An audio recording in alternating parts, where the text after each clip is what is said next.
Иван Андреевич Крылов. Кукушка и петух. Как, милый петушок, поешь ты громко, важно.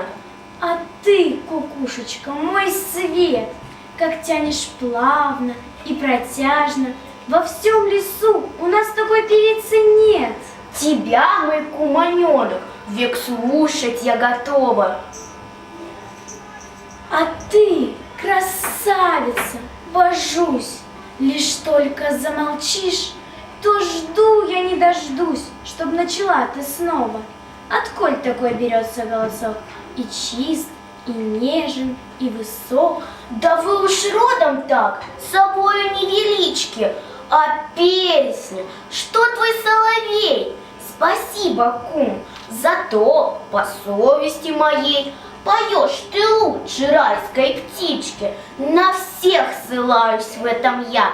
Тут воробей, случаясь, примолвил им: друзья, хоть вы охрипнете, хваля друг дружку, все, ваша музыка плоха.